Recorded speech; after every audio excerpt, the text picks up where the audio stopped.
저는 사실 별로 돈에 관심이 없습니다. 딱히 돈이 많아서 좋을 게 뭔지도 모르겠고, 저처럼 진정한 인생의 행복을 찾아보고 싶지 않으신가요? 저에게 돈을 입금하시면 비밀 텔레그램 톡방에 초대해드리겠습니다. 만약 이런 소리를 하는 사람이 있다면 정말 돈에 미친 놈이겠죠. 오늘 다뤄볼 얘기는 오컬트적, 신비주의적 관점에서 다뤄보는 돈과 금융 시스템입니다. 사실 모두가 관심을 가지고 모두가 흥미로워하는 부분이기도 하죠. 솔직히 말해서 오컬트에 관심 가진 사람들 중 상당수는 어떻게 날먹으로 돈 한번 벌어볼 수 없을까? 라는 마음으로 접근한 사람이 많을 겁니다. 나쁘다는 건 아니에요. 저도 끌어당김의 법칙으로 시작한 거고요.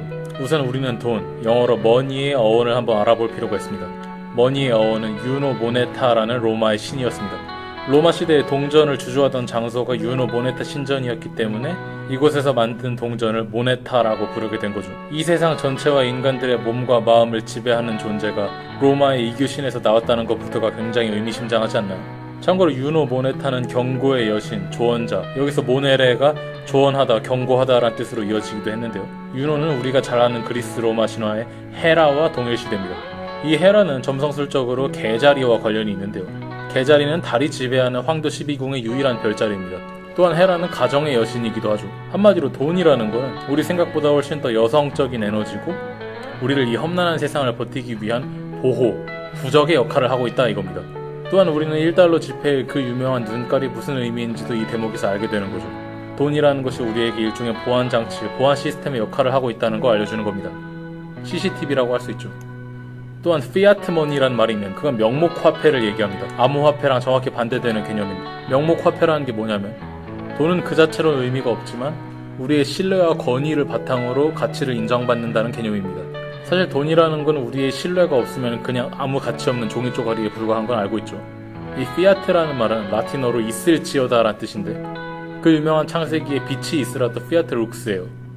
한마디로 돈이라는 건 실물보다 믿음과 상징으로 돌아가는 시스템이에요. 이런 비슷한 걸 우리가 알고 있는데 그게 바로 마법입니다. 익히 알려진 돈의 마법을 제가 하나 더 소개해드릴게요. 그건 템플 기사단이라는 간지나는 이름의 중세 기사단까지 올라가야 되는데요. 은행이나 화폐 개념이 어디서 시작됐는지는 꽤 이견이 있는데 적어도 템플 기사단은 부분 지급 준비금이라는 개념의 시초로 알려져 있습니다. 부분 지급 준비금이 뭐냐면요. 뱅크런 아시죠? 은행에 돈 맡긴 사람들이 한꺼번에 돈을 찾으러 오면 은행이 망한다는 얘기요. 이게 뭔 소리냐면 그런 상황이 오지 않으면 실제로 존재하지 않는 돈도 빌려줄 수 있다 이거예요. 이 개념을 최초로 만든 게 템플 기사단으로 얘기됩니다. 그래서 실제로 존재하지도 않는 돈이 주고받아지고 가치를 창출한다는 사실이 당대 일부 사람들에게는 그 자체로 마법적이고 오컬트적인 거로 느껴졌다는 얘기도 있습니다. 사실 그리고 이건 제가 말 안 해도 아시는 거겠지만 현대 금융 시스템이라는 건 기본적으로 파멸을 향해 갈 수밖에 없는 구조입니다. 애초에 돈을 빌려주고 이자를 받고 빚이라는 게 생기는 순간부터 존재하는 모든 빚이 실제로 존재하는 것보다 더 커질 수밖에 없게 돼 있어요.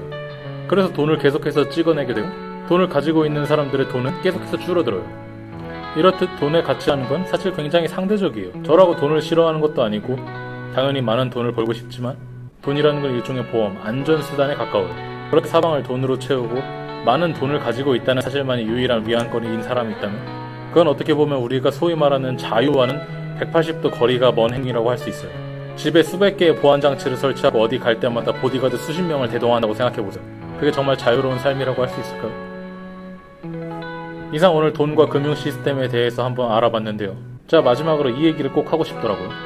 제가 아까 템플 기사단에 대해서 얘기했는데 우리가 역사책에서 알고 있는 템플 기사단은 악마 숭배 2명이 씌워져서 억울하게 화형당했다 이런 결말로 알고 있죠. 근데 일부 기록들을 보면 템플 기사단이 단순히 2명이 아니라 실제로 꽤 흉흉한 짓을 했다는 식의 기록도 남아 있습니다.